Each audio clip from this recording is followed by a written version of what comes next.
Namaste and good evening to all of you. Tonight in the satsang I will continue with the presentation of some of the most inspiring of the so-called Yoga Upanishads from the more than 200 Upanishadic texts which exist in India. There are 20 of them which are called Upanishads of Yoga. Those are Upanishadic texts in which direct yoga technology, direct yoga practices are being described. These Upanishads, some of them belong to the Shaiva tradition, some of them belong to the Vedantic tradition. And last week I already started with the first of these texts, a short Upanishad called the Mahavakya Upanishad, the great word, the great logos. Today I'm continuing with an Upanishad which is slightly longer in text. Let's see if I will have the time to finalize it in one go. It's still relatively short, like there are Upanishads which are 2 times, 3 times longer than this in text. This Upanishad all in all counts 21 strophes.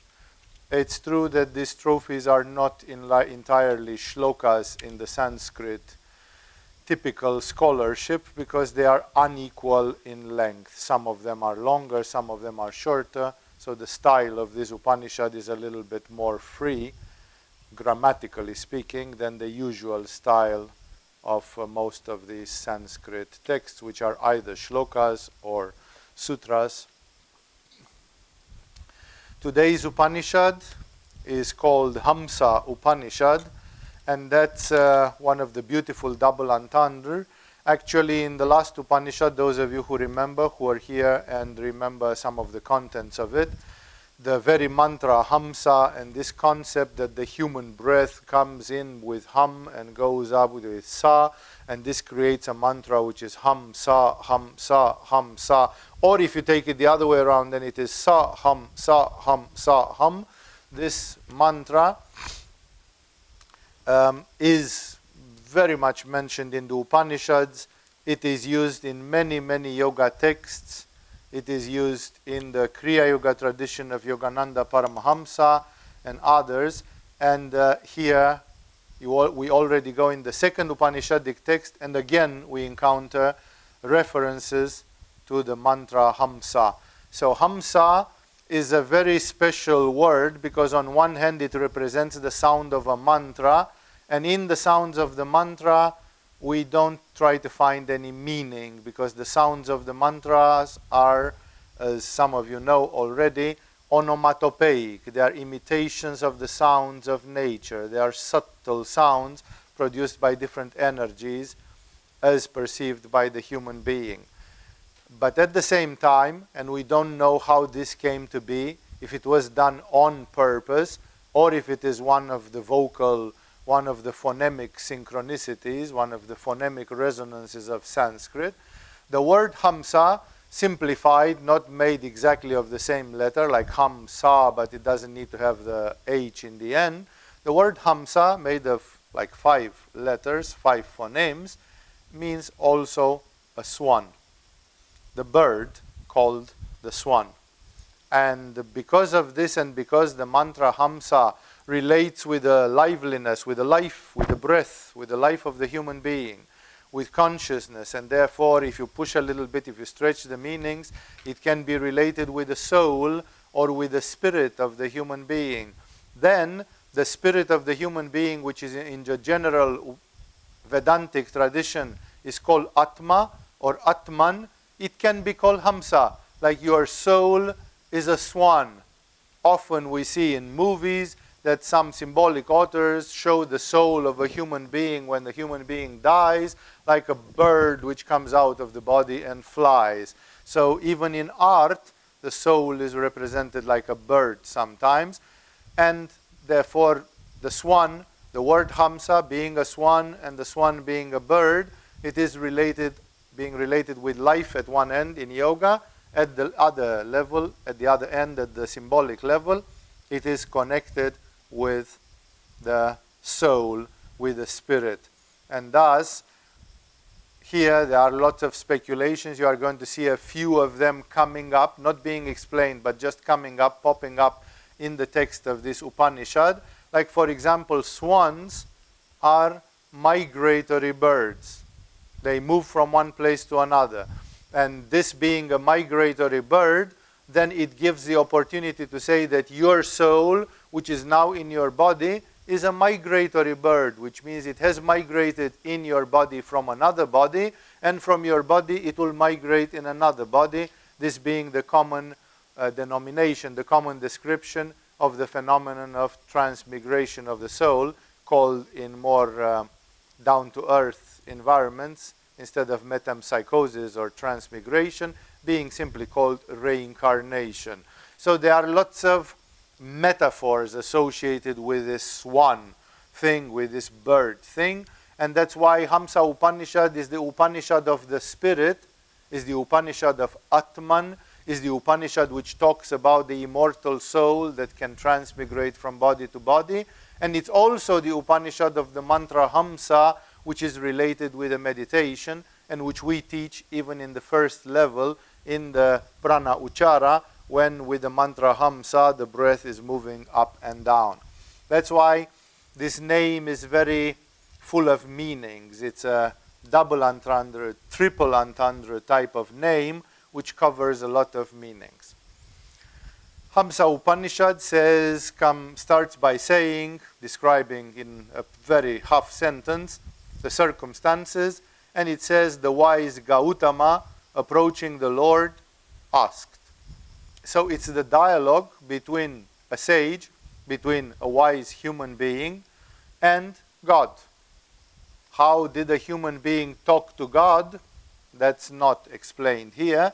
And that, of course, it shows that it's a mystical text. It can be that this very Gautama, he wrote it, and in his mind he thought he was talking to God and God was dictating, exactly as the Prophet Muhammad said that the Archangel Gabriel came and dictated to him the Quran verset by verset. If you are an atheist who doesn't believe in this, you say nonsense. It was Muhammad who made it up out of his mind. It came out of his mind. So in this way, all these mystical traditions, they can be, of course, read in multiple ways. This Gautama, which is mentioned here, is, however, not Gautama the Buddha. The name Gautama exists in many places in the Indian tradition. Scholars tell us that in this case, this Gautama is called Udalaka, is a yogi, a master of yoga called Udalaka, and he was having the nickname Gautama. So this is another Gautama. And he asked, and the first verset of this text simply says, O Lord Shiva, so for him the Lord, which was not mentioned, is Shiva, therefore this is a typical yogic dialogue.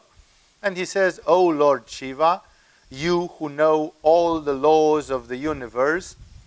The laws of the universe are a very important issue, because if we live at odds with the laws of the universe, sooner or later we get in trouble. The laws of the universe, which the Jewish prophets call righteousness, like you have to live in all righteousness. If you don't fulfill the righteousness, you go against the will of God. This will of God in the Indian and Tibetan environment gets a more impersonal name.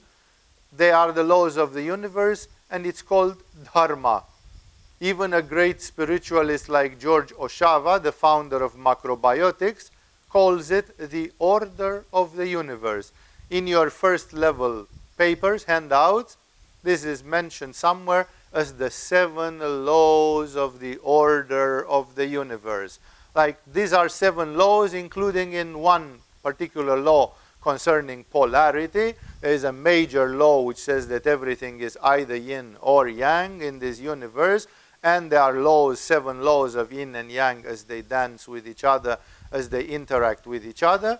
And this order of the universe is like the way things are meant to be, the way things are, the way things are supposed to be. This order of the universe, both in Hinduism and in Buddhism, is called dharma. Dharma means what is right, And in a Christian understanding, again, it will be like the will of God. It's the way God wants things to be. That's why Uddalaka praises Shiva by saying, you who know all the laws of the universe. It's more than that, of course, because Shiva has created all the laws of the universe, so he definitely knows them organically. You who know all the sciences, this means the authorship of all the knowledge. It refers in general to yoga, but you can say that then it refers to any form of knowledge. Tell me, so since you, Shiva, are so knowledgeable, tell me how to awaken the spirit to the knowledge of Brahman. The spirit is Atman, and he says how to awaken the spirit, the Atman, the soul if you prefer. In India, the terminology soul, spirit, God is not very clearly defined, like the human being is made of body, soul, spirit, says Paul, the apostle of Christ. So what is the soul and what is the spirit? Because sometimes people usually like, my soul went from body to body for 5,000 lifetimes. No, it's your spirit who went from life. Your soul is, what's the difference? What's the soul and what's the spirit? We are not going to do now some philosophical lesson about these. They can be answered in questions and answer sessions. The point is that in many translations, the words are used loosely. Here I prefer to use the word spirit because in Sanskrit the division is very clear. The word which designates this is called Atma or Atman. And Atman is the spirit. It is the immortal part. The only limitation of Atman is that it is my Atman. Atman is an individual thing. And then there exists a Paramatman, a universal Atman, a cosmic Atman, and that would be the equivalent of the concept of God. It's the spirit of the universe. Atman is the spirit of the microcosm, and Brahman or God is the spirit of the universe, of the macrocosm. So, Uddalaka asks simply, Shiva, tell me how to awaken the spirit to the knowledge of Brahman, which is the purpose of all the yoga. The real ultimate yoga, the spiritual yoga, that's its purpose. Its purpose is that your spirit should be open towards the universal consciousness. To which Shiva answered. So that's a simple sentence there. And it starts with the strophe number 2, and it goes, the answer to Shiva goes till the end of the text. Shiva speaks for 20 strophes, for 20 versets or paragraphs. And he says, in verset number 2, first, so you want to awaken your spirit to the reality of Brahman. First, learn the laws of Dharma. It's very important. The laws of Dharma, the equivalent of it in yoga would be to say yama and niyama. Those are the laws of Dharma as understood by the yogis.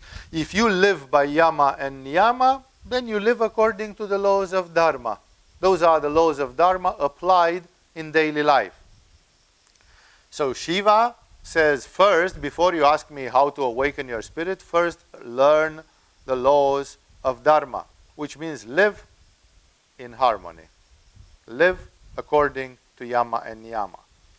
Assimilate profoundly the teachings of the Lord of the Trident, which is Shiva himself. Shiva is the Lord of the Trident, and he doesn't speak assimilate profoundly my laws. He says assimilate profoundly the teachings of the Lord of the Trident, Shiva. And what is this? Well, Shiva is the author of yoga by tradition. So Shiva says, do yama and niyama, live according to Dharma, and assimilate the teachings of yoga, all the teachings of Shiva which exist in the Indian tradition. So as you can see, he put some conditions. He says, learn the laws of Dharma, and of course he means apply them.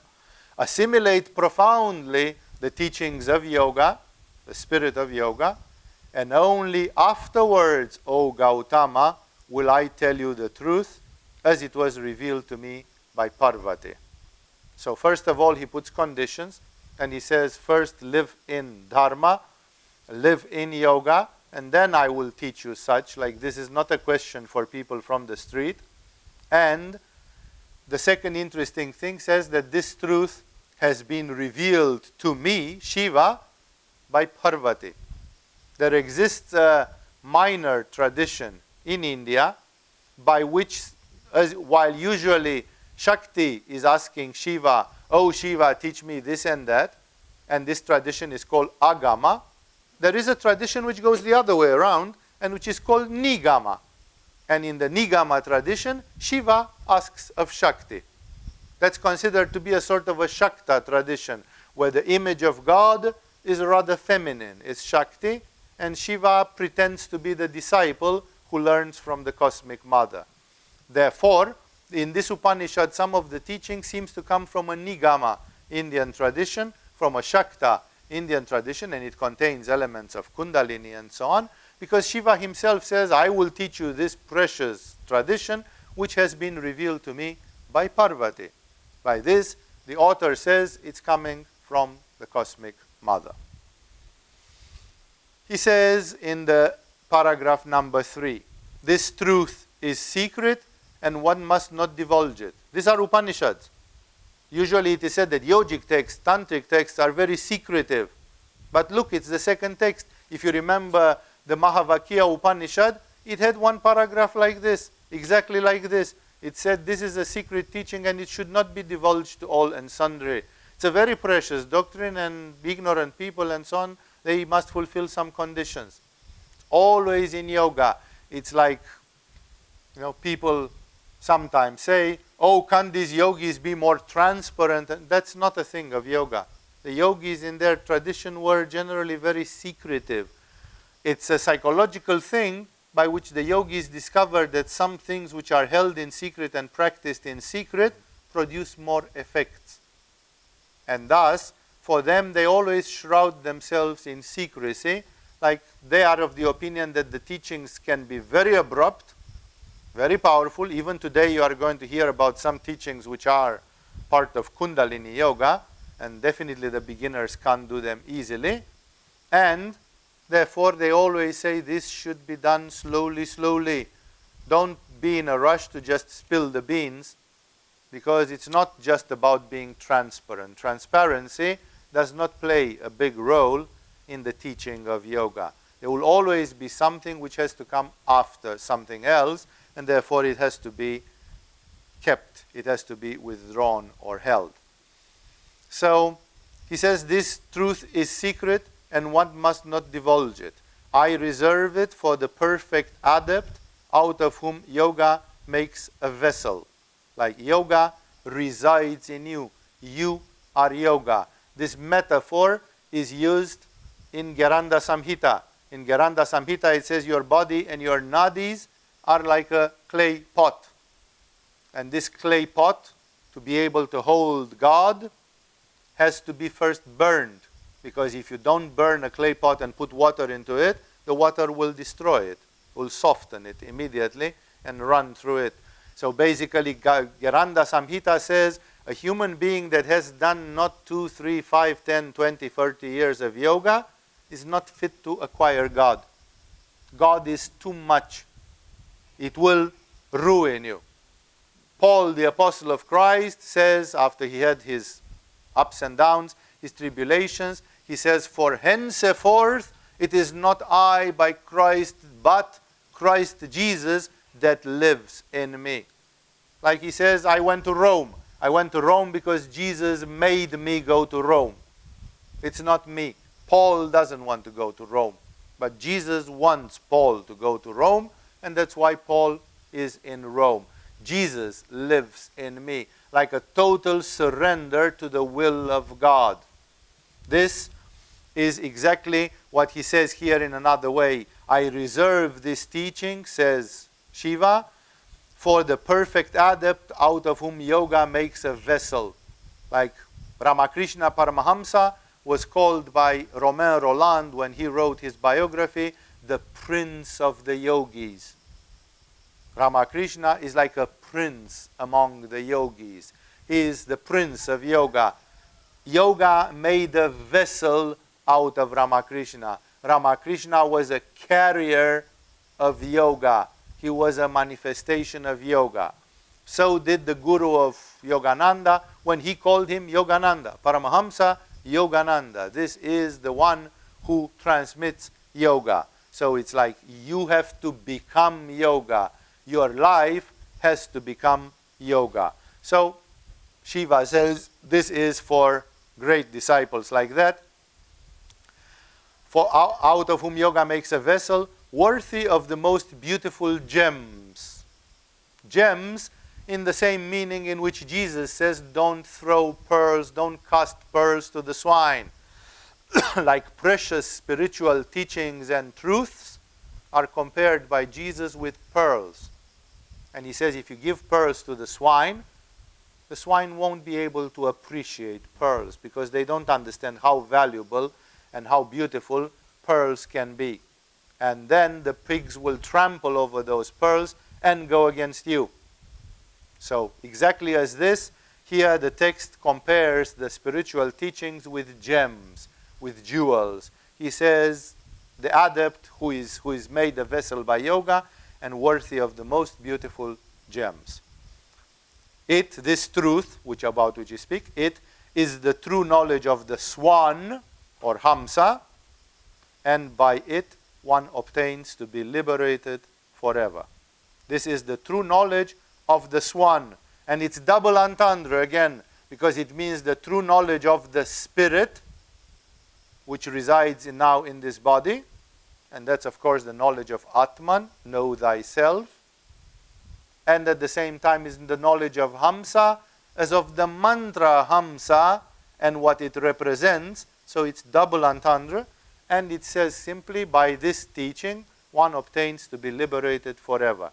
Again, this is not a teaching which heals liver diseases. This is not a teaching which makes you happy in your sexual life. This is not a teaching which makes you walk on water. This is a teaching by which one obtains to be liberated forever. If you are seeking for liver healing, you don't need Hamsa Upanishad. Hamsa Upanishad doesn't go there. It's not about that. It's not for that. It's a teaching which gets one to be liberated, to reach the pure spirit. 4. I will tell you therefore what this teaching is, after he warned him that be careful, this is a big teaching. Nevertheless, he says, you should learn the laws of Shiva, the laws of Dharma, check.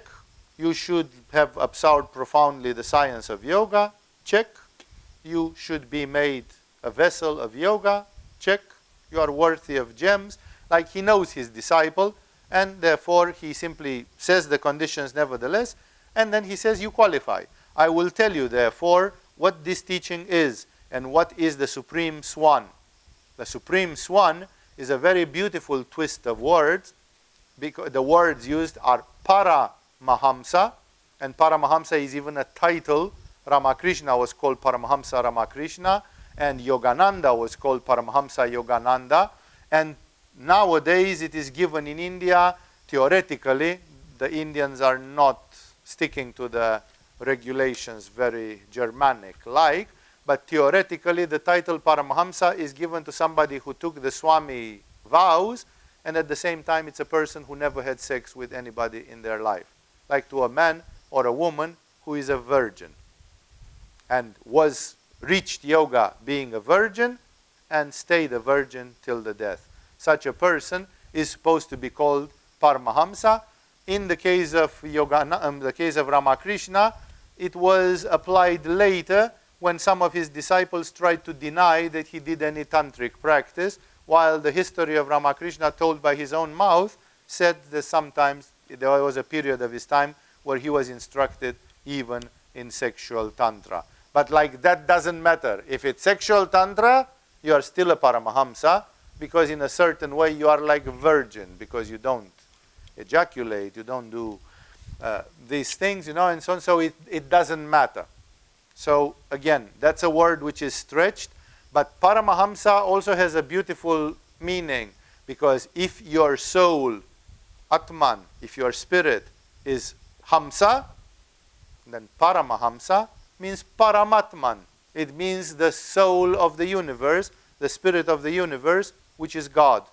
So Paramahamsa as well as Paramatman, these are two words which can be used to designate, especially in the Vedantic tradition, to designate the spirit of the universe or God.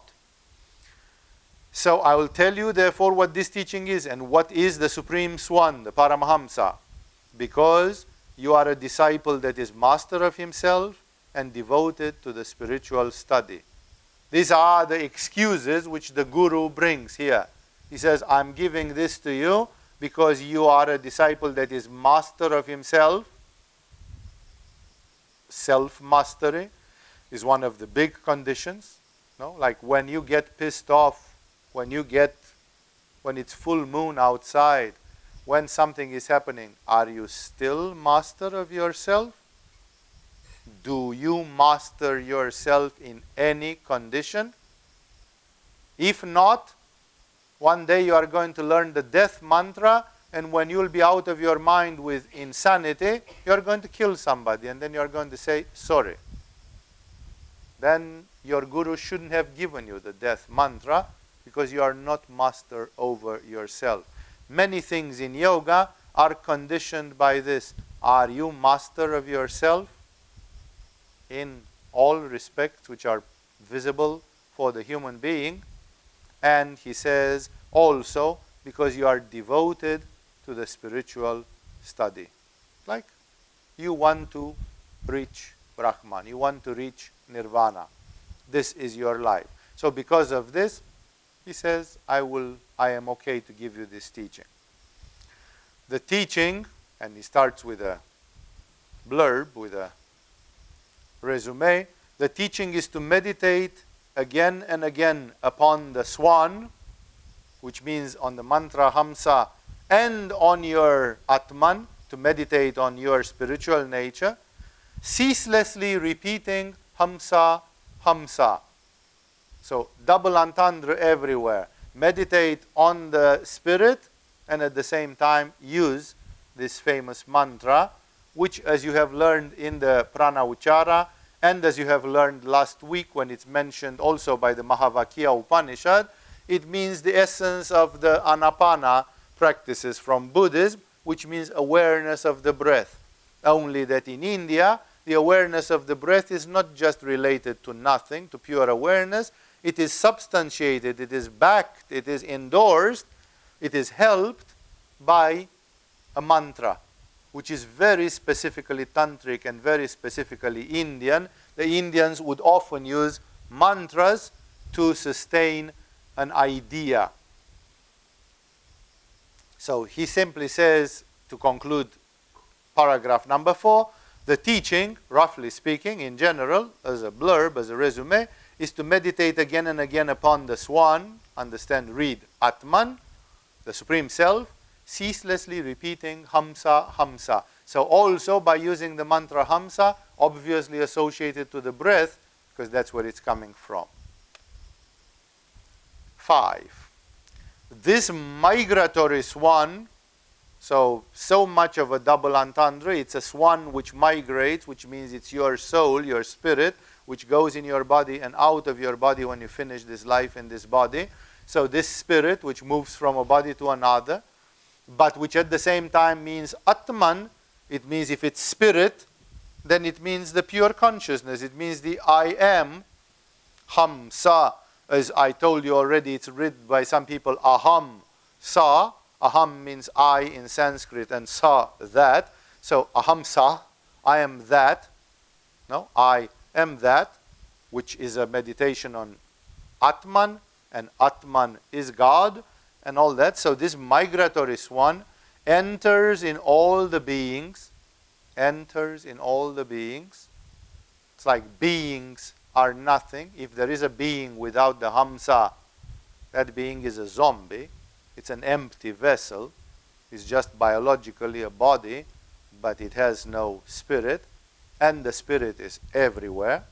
So it enters in all the beings and is present in them. And now he wants to say it's not visible. It's there, but you don't really see it. And he uses two typical Indian metaphors of something which is present and yet not clearly seen in a subtle way. It is present in them, one, as the fire is in the friction sticks. There are two sticks that you rub for making fire. And in the old days, the Vedic fire was lit by two sticks to be a pure fire. So it is present as the fire in the friction sticks. Like when you have two friction sticks, there is fire.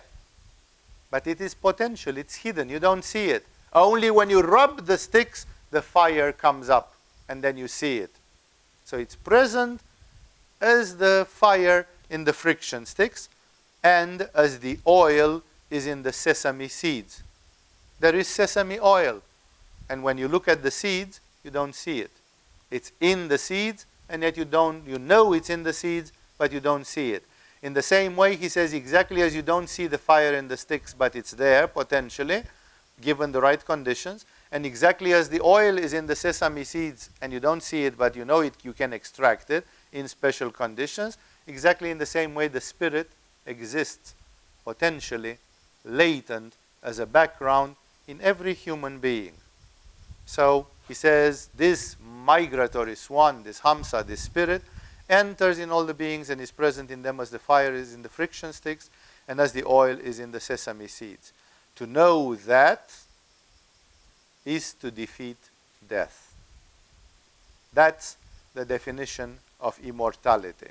Many people, because of materialism, they tend to understand that maybe human beings can become immortal physically. There exist urban legends in yoga according to which this guru lived 250 years. I met one of these gurus who suggested me to give the name Agama to this school, who was reputed in that area to actually be 250 years old. The man who introduced, and this man practically had no disciples. He was just a very old man living alone, doing some rituals on the side of the Ganges, and the man who introduced him to me, he told me, I met this guy in the 1970s.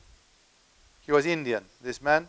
He said, I was a Maoist guard. I believed in communism, and I wanted to make India Marxistic and communistic.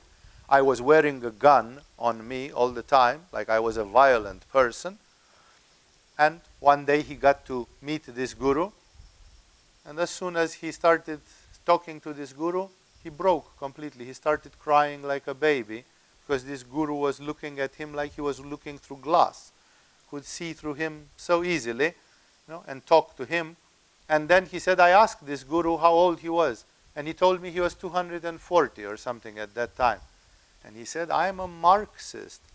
I was a Marxist. I was a skeptical, materialistic person. And I was a journalist. I worked in a newspaper. So I can't admit that somebody tells me I'm 240 years old. The first thing which I hear is lie, hoax. And he said, I asked him a few things of the history. And then he said, I went and verified in the archives. And the man was there. The man knew exactly what had happened, things which were not known to the public. He knew things which had happened 200 years ago. The same thing happened with the guru of one of my great teachers, Dhirendra Brahmachari. The guru of Dhirendra Brahmachari apparently did a lot of Paschimottanasana and others, and he apparently lived 300 years.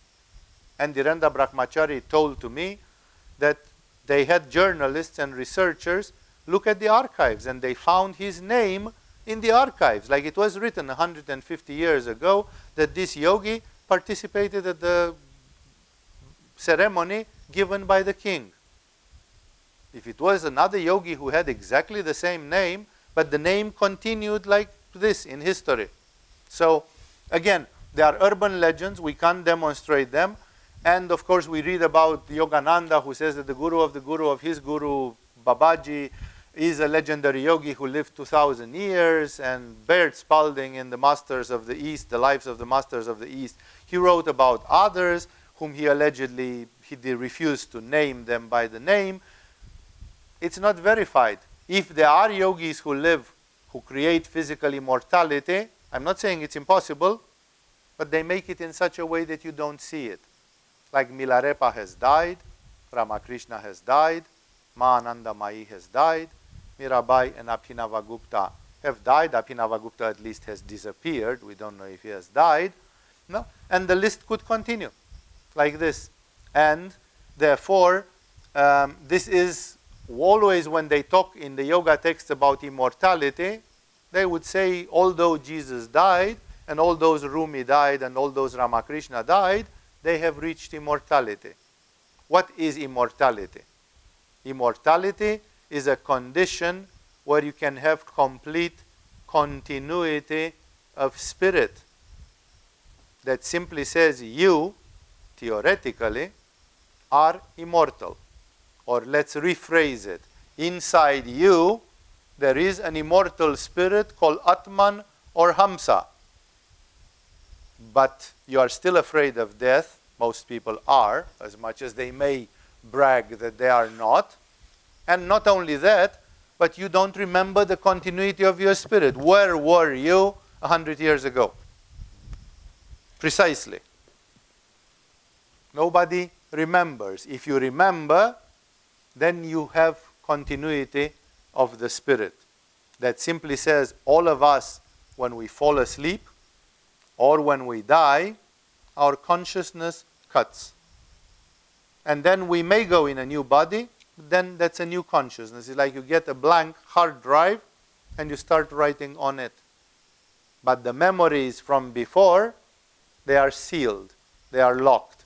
That's why immortality in spirit, spiritual immortality, means when there is no more deleting. When you can continue, when you have full continuity.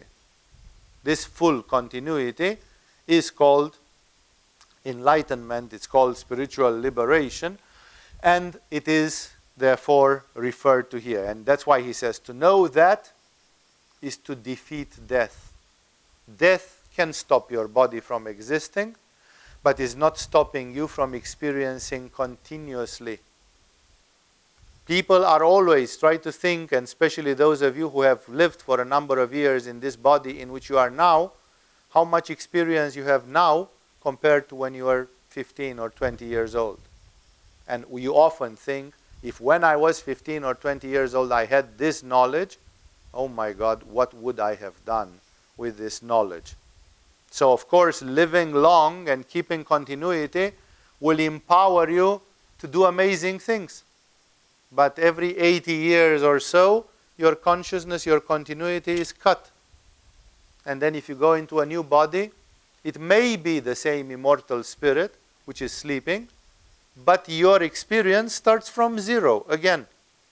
You don't have the experience from before, except in a very, very veiled, subconscious way, like some glimpses and pieces of intuition, but nothing very clear and nothing very... Even people who can remember actual things from the previous lives, those things are bits and pieces. They are not a constant, continuous experience like now when you look at your life and you say, my God, I have learned so many things. I could do a lot of things if I had more time.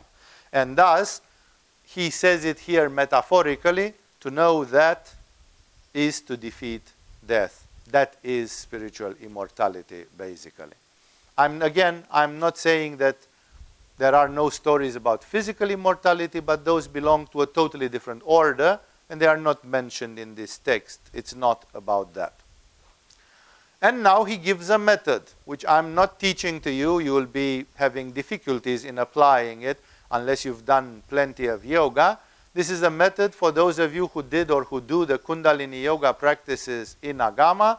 You are going to discover here elements from the Shakti Chalana Mudra, from the Yoni Mudra, from all the techniques of rising of Kundalini, associating it with pranayama techniques and the such. So this is how he describes it. Paragraph number 6, which is one of those which is longer, considerably longer than the others. First of all, the adept assumes the pose of the lotus, the so-called Padmasana, the posture of the lotus, and holds the inhaled breath. So it's all done during full retention, as we call it here in Agama. Holding the breath in. Inhale and holding it for a long time. Then he presses his anus with his left heel. It's one of these positions where you stick the feet in the perineum, and makes his subtle breath rise from Muladhara chakra till the Manipura chakra. So he mentions the chakras directly. Actually, Manipura is not called Manipura. It's called something else with Mani. It's the gate of the jewels. Manipura means the city of the jewels, while the gate of the jewels is slightly different. So even the names of the chakras in these texts are like when you say, rise your energy from Muladhara to the gate of the jewels. Everybody knows that if you talk about jewels, you talk about Manipura, especially because further down the text it mentions Anahata, Vishuddha, and so on. So it's like, it's logical. But if you have not been in yoga and you read this, you start getting lost. Like, what's he talking? What's the gate of the jewels? So it's all these yoga texts are written on purpose in a funny way, in a slightly convoluted, in a intended, complicated way, so that if you are an outsider, you already start having doubts and saying, we don't know. So presses the anus, that this is a mudra from yoga. This is part of this sitting asanas from yoga, like Siddhasana and others. But again, this is not the posture of the lotus. In the posture of the lotus, you cannot at the same time sit in the lotus and press your anus with the heel. Pressing your anus with the heel is possible in Siddhasana.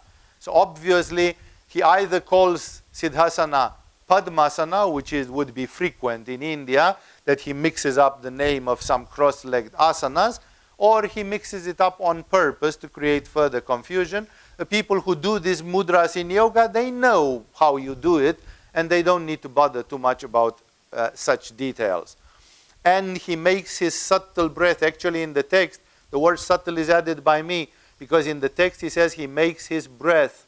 In Sanskrit, that's prana. He makes his prana rise from Muladhara chakra to Manipura, and so on. But prana means breath, but breath, usually it's air, like I drew air.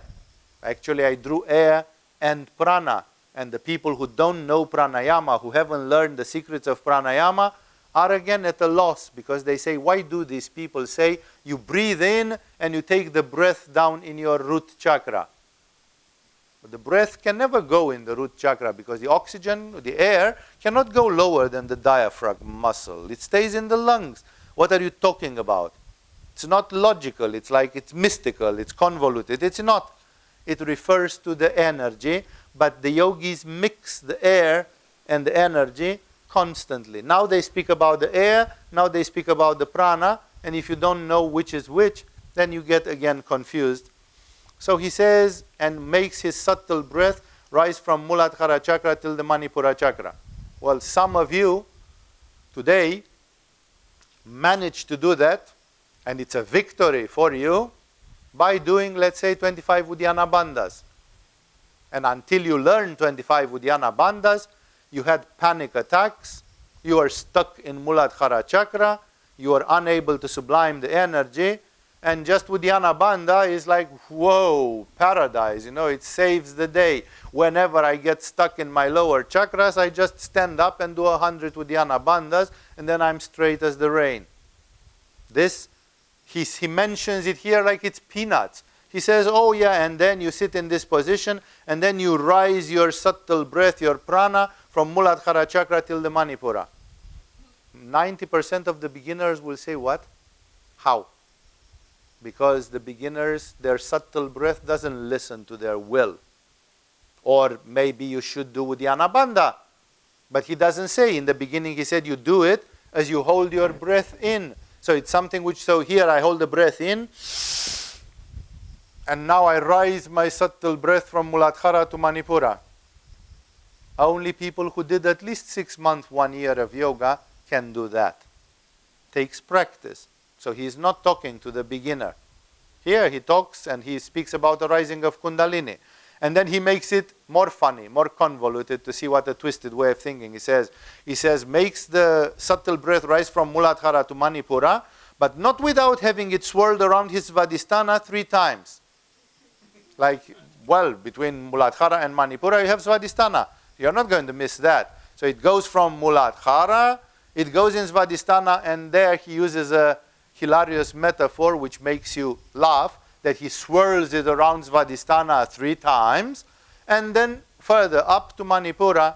So obviously it swirls 3 times in Muladhara, and it swirls 3 times in Manipura. No? This is exactly the process which we teach here in Agama at the practice of the Kundalini Yoga, the Yoni Mudra, where the Kundalini stops at every chakra for a second or 2 or 3, and there it produces a specific effect. Here, this yogi who wrote this, Uddalaka or whoever it was, calls this swirling it around the chakra, like rubbing it through it, churning it through it a little bit, so you don't just pass through it like a train goes through an empty railway station.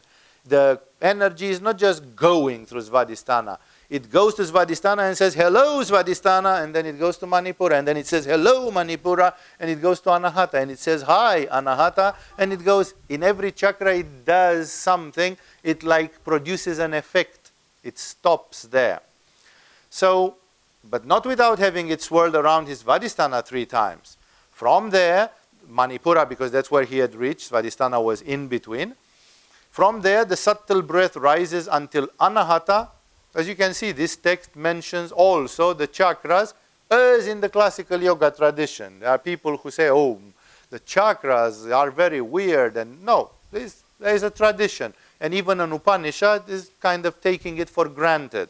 It rises until Anahata and surpasses it, reaching Vishuddha, which is flanked by 2 balls of flesh resembling the testicles.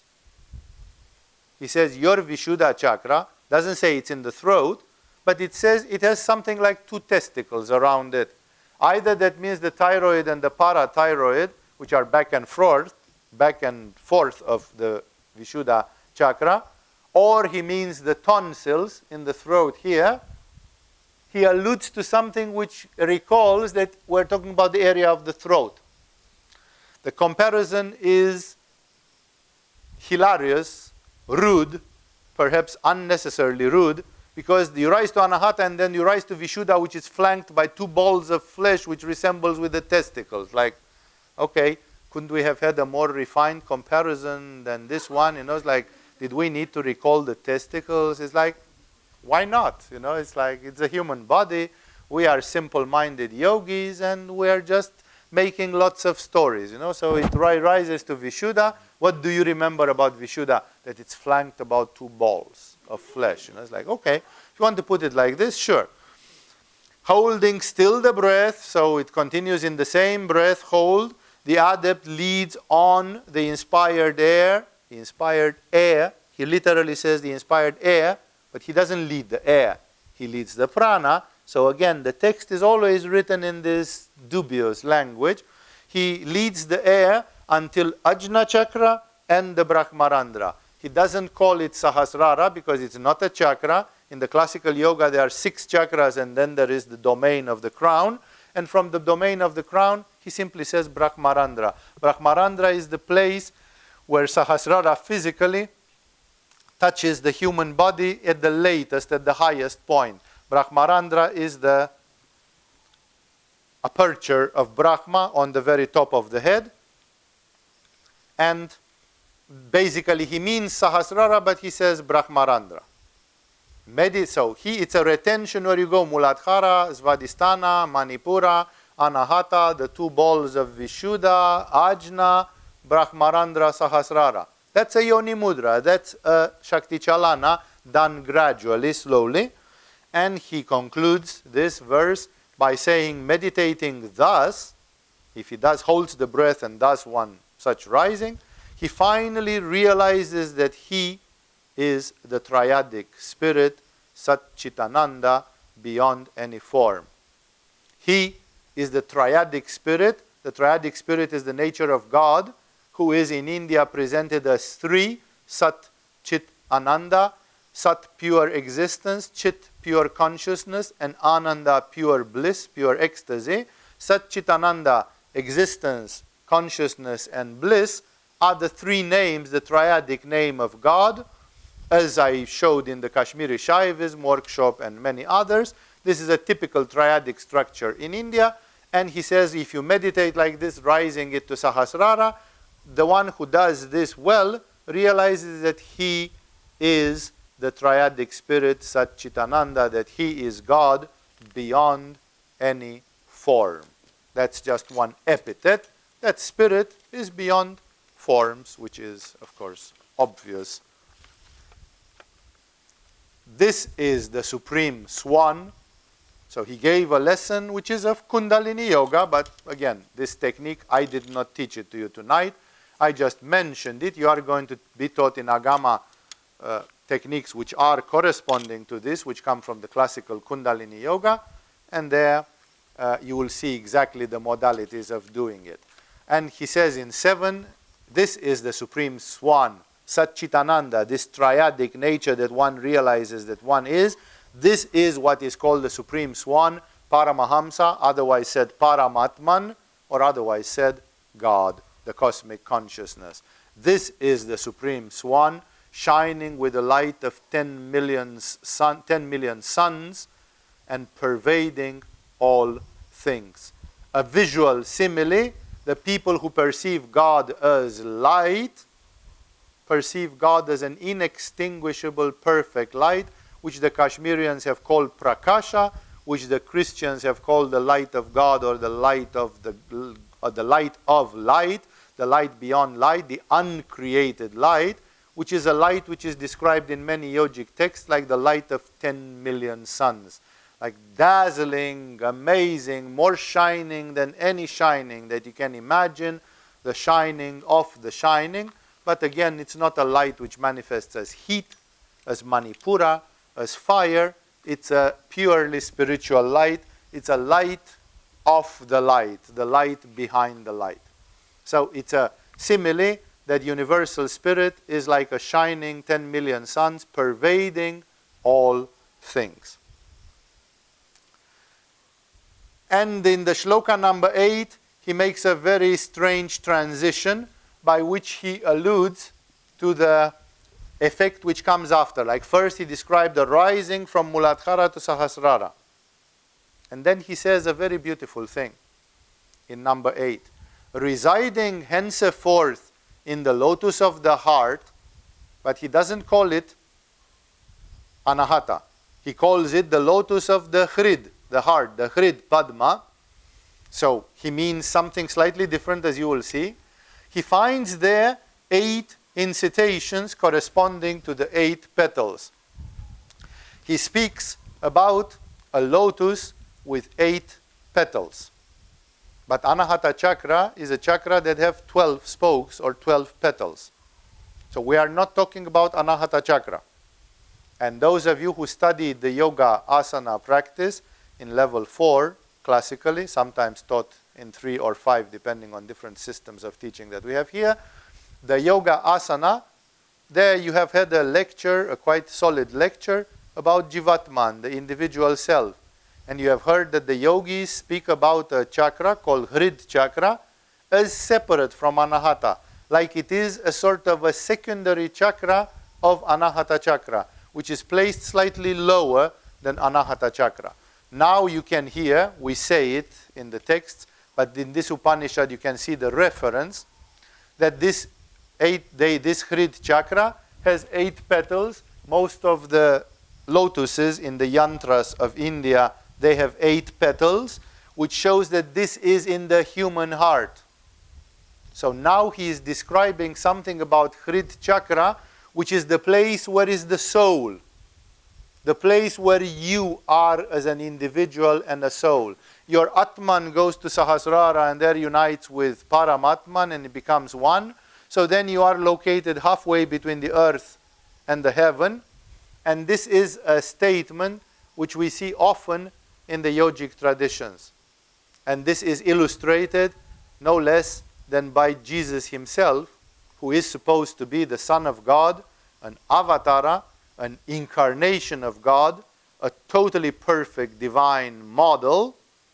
And this Jesus comes and shows you how to live like God would, like the perfect, archetypal, ultimate way. And Jesus most of the time stays and acts in Anahata. He preaches to people the way of the heart.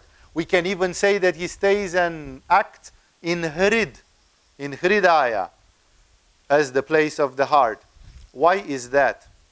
Because one cannot keep the peak experiences continuously. The Judeo-Christian tradition says there is nobody who can see God face to face and live. Like if you go too much in God, you go. And that's it. In the Hindu tradition, Ramakrishna Paramahamsa spent a lot of time in Samadhi, and he says clearly there is a tradition in the world of yoga according to which if you spend more than 27 or 28 days, non-stop, 24/7, in Nirvikalpa Samadhi, you leave the body. Like you stay too much in Sahasrara, you cannot come back.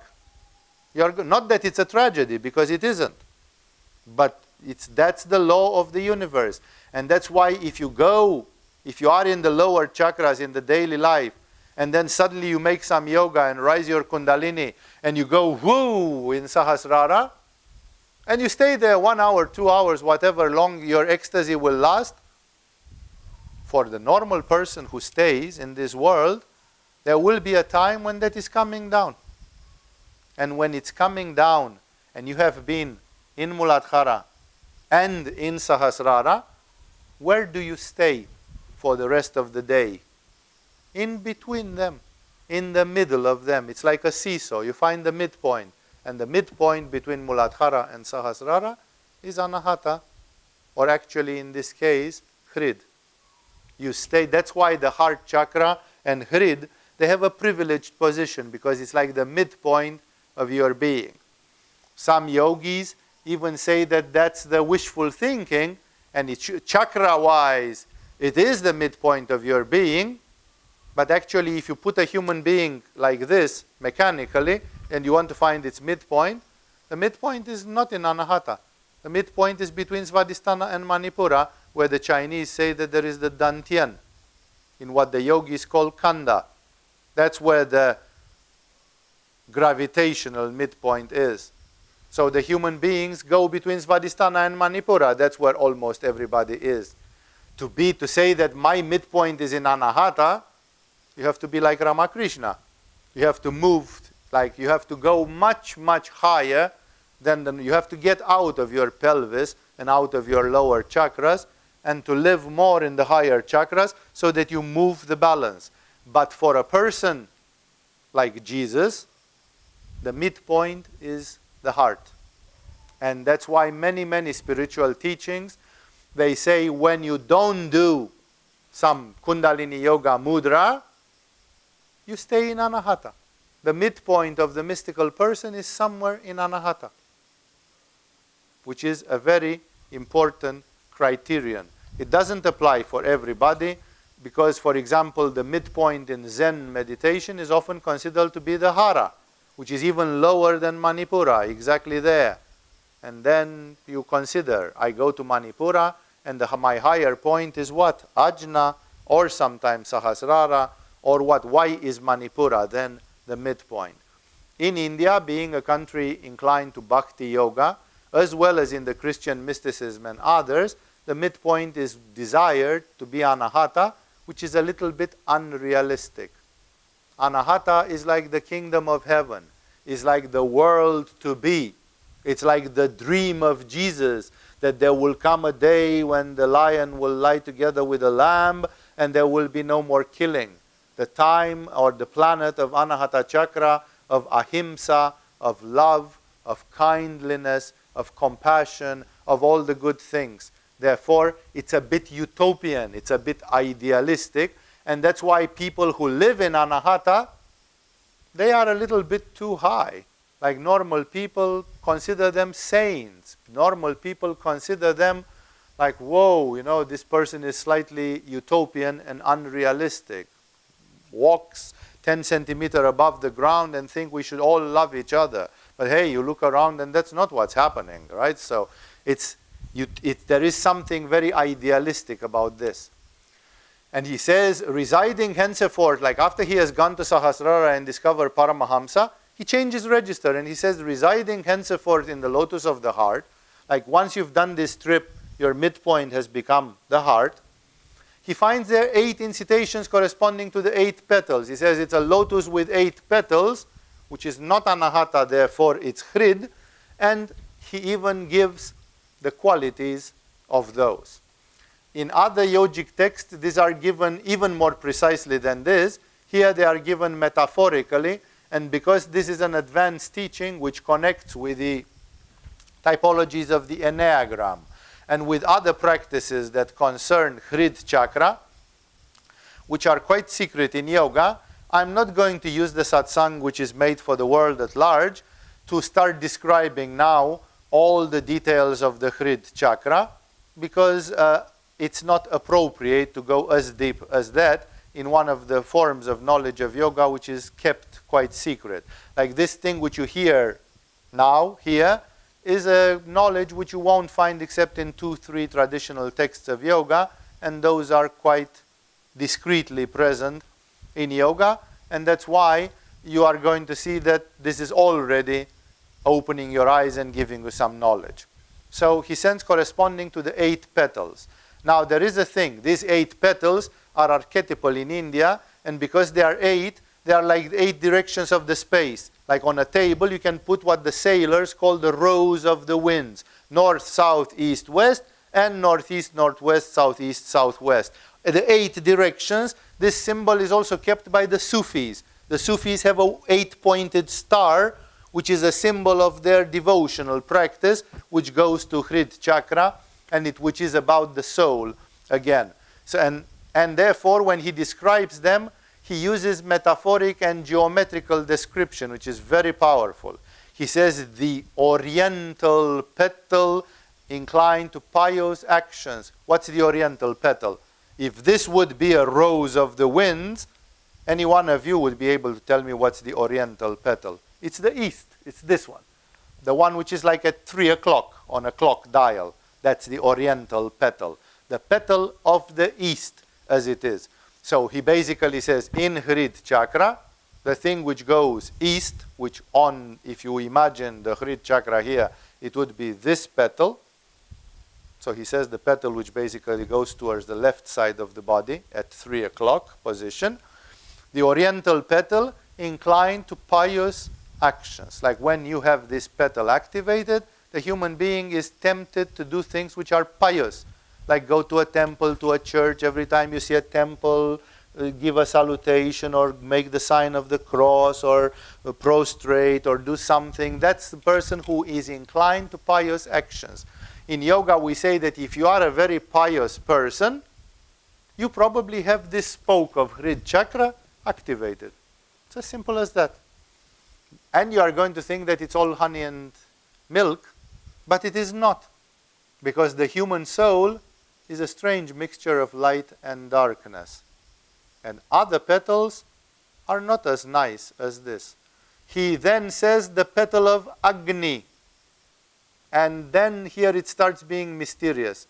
I will not start explaining much more, but Agni in the Indian mythology is the god of fire. So she means the petal which corresponds to the fire. In India, the fire is located always analogously in the tantric tradition to the south, because the sun is to the south, and the more you go south, the hotter it becomes. So the fire is bigger, and the people have darker skin, therefore more pitta, as you go to the south. So the petal of Agni means the one which goes down. This is the petal of Agni. No? So he talks about them, and he doesn't put them in the order. But I'm not going to start clarifying for each and every one of it, because it means I should spend the time here giving teachings about Hrid chakra, and those teachings are somewhere in the Agama lore. They are not meant for tonight. The petal of Agni to drowsiness and laziness. Like there are people who constantly are a bit drowsy and lazy. When they do meditation, they tend to fall asleep and to doze and stuff. That is the petal of Agni. It's Hrid going to Manipura. It's the petal, the nadi, the channel that goes from Hrid down towards Manipura. The one of Yama, the petal of Yama, he means, which again, it's one of the traditional 8 directions, to act with cruelty. To act with cruelty. Like human beings can be cruel. The human soul is 50-50. The human soul is the battleground of light and darkness. The petal of Niriti, this is one of the goddesses, it's the consort of Narayana. The petal of Niriti, which is a form of Dhumavati, for those of you who know the cosmic powers. So the petal of Niriti, it means dissolution, the one that annihilates, inciting to do evil. To the goddess Varuni, another of the petal, Varuna is the water goddess, resides the thirst for pleasures. That's the one which goes up, for example, just to give you the north petal. And to Vayavi, Vayavi is the consort of Vayu, of the consort of the wind god in the Veda, the wish to travel, like to be nomadic, to always be on the move. The petal of Soma, inclining towards sensuality. And the one of Ishana, to seek material goods. So there are many things in the human soul according to this. These 8 tendencies, plus the middle of this Hrit chakra, they are described in the Sufi tradition as the famous Enneagram, that there are 9 characteristics of the human being. This is very advanced teaching when we make the correspondence between these things for you to understand. It's not appropriate for a satsang where some of you are coming after no yoga or after very, very little yoga. This doesn't intend to be that teaching. But it's very interesting that here he says after going to samadhi, you become the archetypal human soul residing in the area of the heart, in Hridaya, in Hrid, and you have the 8 characteristics of the soul. And as you can see, the soul is sometimes light and sometimes dark. And of course, now you are purified and you are an agent of the light, but still the human soul, you see it, you understand it. In the middle of the lotus resides the feeling that follows from society, being satiated, like being full of food after you ate. And it's a feeling of also being here, now, present, calm, a calmness. The stamens, that's a part of a flower. It considers this like a lotus flower. And it says in the middle, like in the bija, you have like the presence, and you are going to know immediately that that refers to physical presence, jagrat, wakefulness. The stamens of a flower, for those of you who know what the stamens mean in a flower, just around the middle of the flower, represents the state of wakefulness. The pericarp, the state of svapna, which means the second state of consciousness, the state of sleep with dreams, light sleep. And the androecium, the more external part, like these are all botanical names, believe me. I had to look in the Webster to find them exactly what the translation was, because even I didn't know what they were called in English. So they are the center, the stamens, the pericarp, the androecium, which represents the deep sleep without dreams. That's the external part before the petals, just the circle before the petals. As about the 4th state, which is called Turiya, the swan attains it, which means your spirit attains it, when it leaves the lotus, like it's on the end of it. And then it goes even beyond this 4th, when nada, which ran in the whole body from Muladhara to Brahmarandra, this was the exercise which you did from Muladhara to Brahmarandra, like the sound of a pure crystal, is extinguished.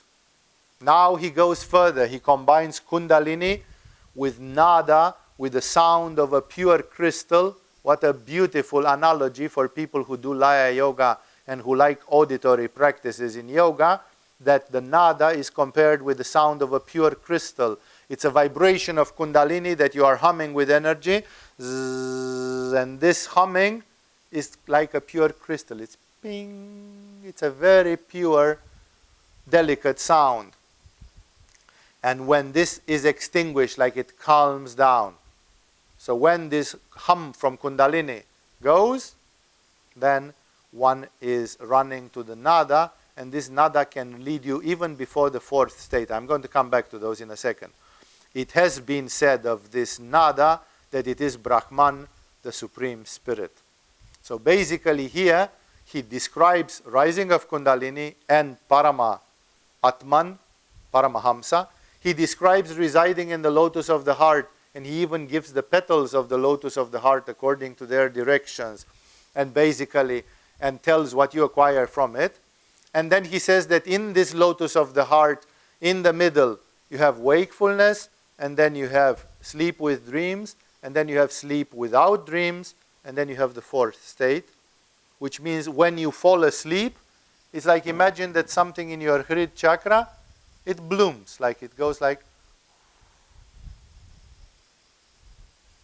Many of the exercises, especially in Tibetan yoga, for acquiring conscious sleep, lucid dreaming, or the illusory body, the dream body, as they call it, the body of light, they rely exactly on this, that at some point or another of the exercise, you focus not on Ajna Chakra, not on Sahasrara, but you focus in the heart.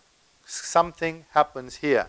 When I discovered this, when I heard about this many, many years ago, I even tried. When I was lying down in bed, I was doing like Shavasana, and I was concentrating not on Ajna and Sahasrara, but I was concentrating to feel like an expansion here. That something goes from the center, further out, all the way out. That is falling asleep. And ever since I did this practice, I acquired a very interesting awareness.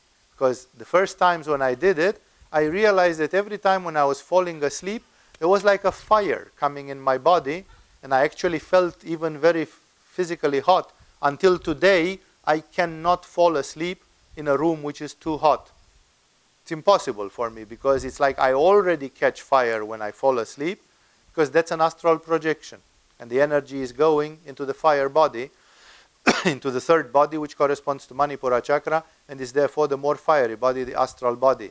And in terms of chakras, this is happening very much in Hrid chakra, which is a good information for those of you who wish to practice Nidra Yoga, an additional guidance for you. And here in Nidra Yoga is you feel like there is a sun, there is like a fire, and it opens and opens and opens and becomes more subtle as you are going into states of deeper sleep.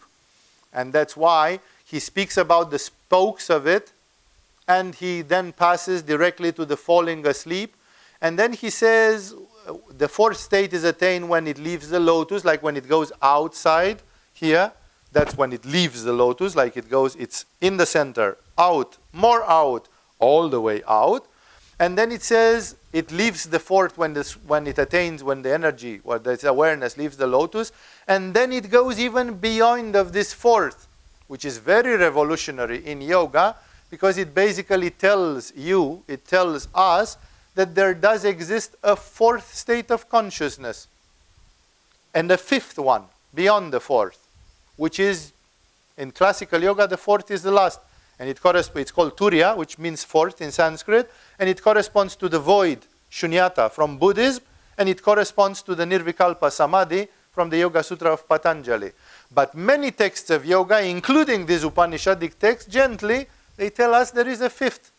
There is one, in Kashmiri Shaivism and other traditions of India, they call it Turiyatita, beyond the Turiya, beyond the fourth, which would mean the fifth. It doesn't get a number, but there is a text, a state of consciousness which is called beyond void, beyond Turiya.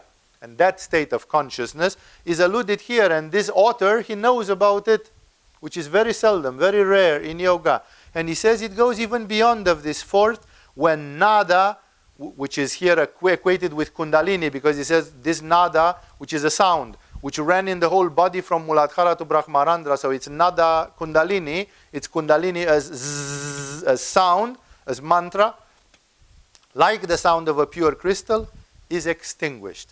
So it's like bzzz,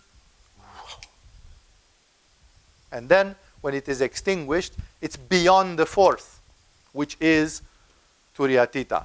It has been said of this nada that it is Brahman, the Supreme Spirit. Actually, nada, yes, but when nada is extinguished, you go beyond nada and you go beyond the fourth. So he turns back when he says this to the fourth, And he says, it has been said that this nada, which is like Kundalini rising from Muladhara to Brahmarandra, that it is Brahman or the Supreme Spirit. Kashmiri Shaivism clearly places nada here, at the level of Brahmarandra. And then when you go higher in the energy, the next level is called Nadanta, which means end of nada, that it's beyond nada, that here even nada ends. So going beyond this level is like going to the fifth state of consciousness, and that is what is alluded to here. I am in the strophe in the cluster number 8, where he describes that now this Hrit chakra is related with the Jagrat, Svapna, Sushupti, Turiya, the 4 states of consciousness, and even with Turiyatita, but that's beyond the body, that's beyond the Brahmarandra. And he makes a beautiful comparison which shows what a complex yogi this was, that he writes, and then he says, this is related with nada, which runs from the whole body, so it's Kundalini, and which sounds like a pure crystal, and when this nada is silent, is extinguished, he says.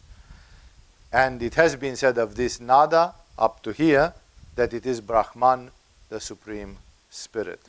It's a beautiful, beautiful, very complex reading, lots of correlations, lots of interconnectedness in between the things which have been said.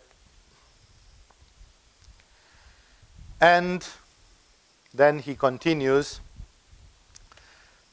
by talking about, suddenly, because he reached in nada, in the sound, and now he wants to talk about the sound, and because he wants to, no, it's Hamsa Upanishad, he wants to talk about this connection between Hamsa as a pure spirit from Vedanta, Atman, Kundalini Yoga, moving to Brahmarandra, things happening in Hrit Chakra and all that thing. And now he wants to turn back to the Hamsa thing, the teaching. And he says about the mantra of the swan. So this is a very paradoxical thing, because the mantra is the swan. Because in Sanskrit, the mantra is Hamsa. And Hamsa means also a swan. So it's the mantra of the mantra. It's the Hangsa of the Hangsa. It's the mantra Hangsa. It's a double entendre. So he says about this mantra, which is Hamsa, and which we teach openly, because in the Upanishads is so famous.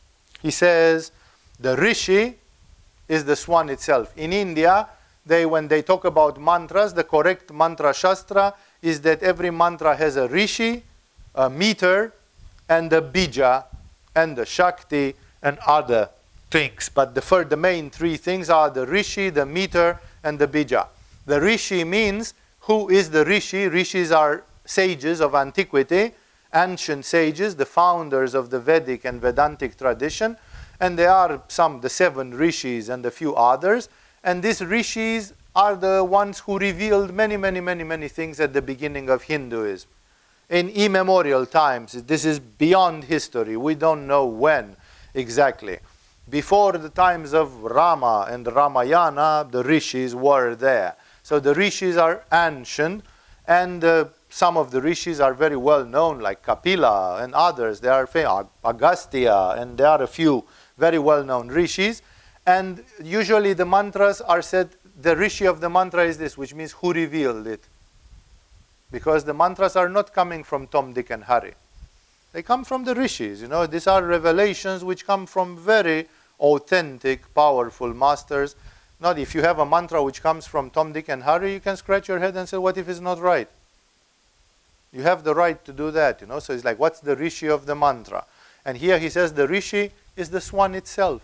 The swan is Atman. And he says the Rishi of this mantra is Atman itself. Like nobody revealed this mantra, everybody got it the same. It runs through the Upanishads and it's everywhere in the Indian culture, like Aum, Hamsa, These are mantras which seem to come directly from God because everybody got them right the same way.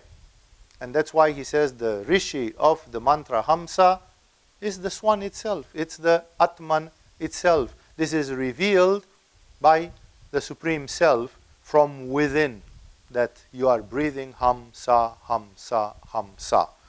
The meter is octosyllabic, which is completely not relevant for those of you who don't study advanced Sanskrit.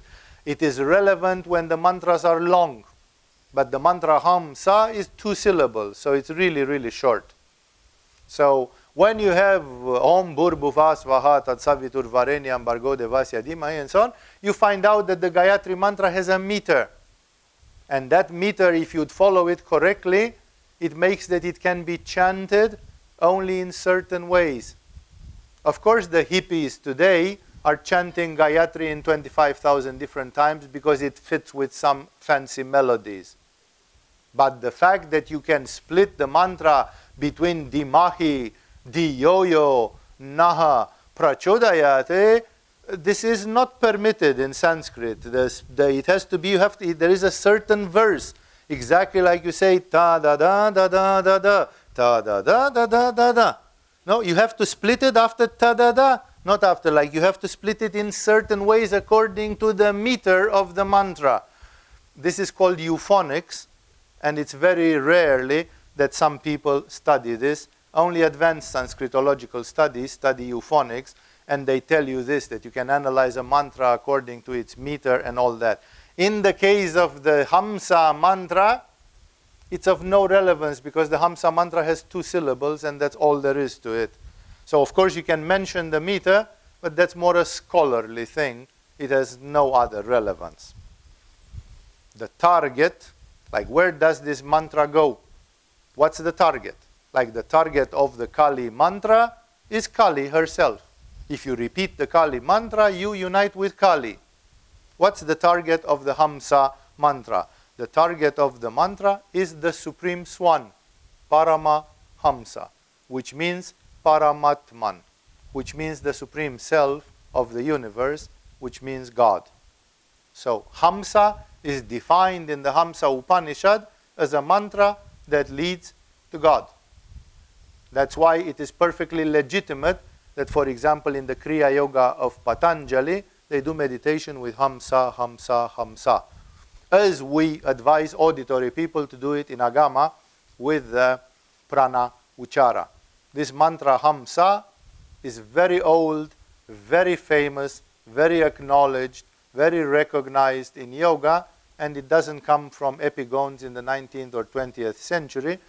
This is coming from far, far down the history of yoga. And it is said here, the target of the Swan mantra, of the Hamsa mantra, is the Supreme Swan itself, which means the Hamsa of the universe, the Maha Hamsa, the Parama Hamsa, Paramatman, or God. The Bija is secret. We are being told that there exists a Bija mantra as we use in the cases of Agama Yoga.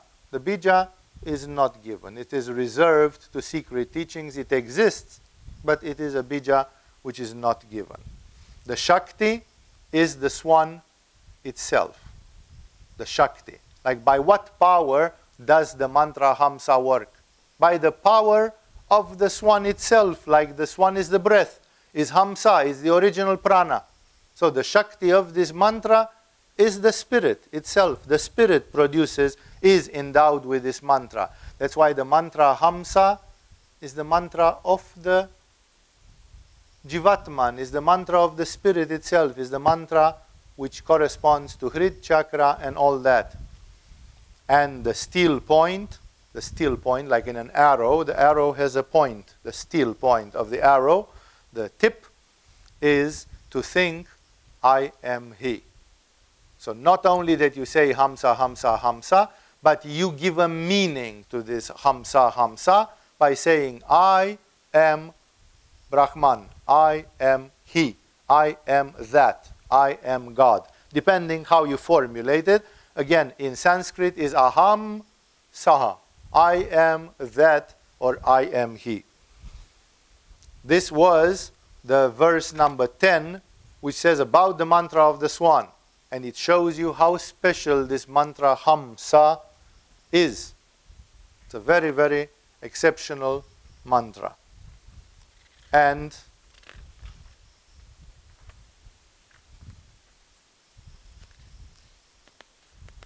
I'm going to perhaps stop here because I'm somewhere at the middle of this text, which is 21 verses, and I have done 10 of them. I see it's 10:30 and I don't want to keep you much later than this. Then he will keep talking. In the next satsang, I will continue with the Hamsa Upanishad, telling to you about this mantra and its uses. You have some of its uses. For example, if you took in Agama the Kriya Yoga initiation, which we give in the metaphysical workshop, soon it's coming and you can get that initiation as well. Or, even more important in my opinion, here in Agama, that's why we don't include it in the course, even more important, what we include in the course is for the very beginning, the Prana Uchara, where you learn to use this Hamsa in association with the chakras and with the tantric technology, according to very, very advanced tantric technology, like in the Vijnana Bhairava Tantra. So in this way, Hamsa Upanishad deepens for you, or has deepened until now, several topics. Rising of Kundalini through the chakras, Kundalini being compared with Nada, and we're going to get there. That's a combination with Laya Yoga, with hearing this whistling sounds, internal sounds for meditation. So it went there and comparing it with a pure crystal sound and all that. And extolling the virtues of the mantra Hamsa, like where it comes from. And revealing things about the fact that the person who resides between heaven and earth resides in Hrid chakra, which is the location of the human soul, which is light and shadow, made with 8 petals. And in that twilight zone, in that middle zone, there is also the access through the heart chakra. You can go out in Nidra Yoga, in sleep with dreams, sleep without dreams, Turiya, and even beyond Turiya, which is beyond Brahmarandra. And that's a weird combination. We'll explore it more. And it described for you this Hamsa mantra in its origins. Now the verse number 11 will start by saying this mantra has to be repeated 21,600 times per day, which is actually, as I'm going to reveal, I'm going to comment this next week, this is a very twisted statement, because actually this mantra is called in India Ajapa mantra. So you don't repeat it, it goes by itself because you breathe anyway. Even when you forget, you breathe. And therefore you are doing Hamsa, Hamsa by just breathing. And you breathe 15 times per minute, because everybody takes approximately 4 seconds to inhale and exhale. So it's 15 times per minute, which means in 60 minutes, it's happening 900 times. And if you multiply that with 24, you are going to get to 21,600. So basically, you are repeating it. This mantra has to be repeated in the meaning that you have to stay with it, but you don't have to do anything because it is repeated anyway, because you are breathing. So it's a very particular way. It's basically corresponding to what the Christian mystics use, the prayer of the heart, that you can pray non-stop, and you have a mala, you have one of these malas, and you use them all the time, that you can pray, pray, pray, pray, pray, even while you eat, and even while you speak, and even while you sleep. You just keep on going, and you repeat a prayer, and this is the spontaneous prayer, Hamsa, Hamsa, which is the spirit given to me by God, which is the life given to me by God, which is the fact that I'm breathing. Breathe, you are alive. Like in Anapana, I breathe, and therefore this is consciousness. So it's a sort of attempt of telling you this mantra should become like your permanent consciousness.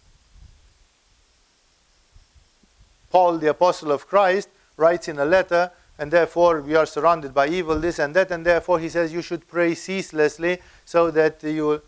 And actually when you read it in a letter from a man written to a group of Christians, from an apostle, when you say you should pray ceaselessly, it means like every day.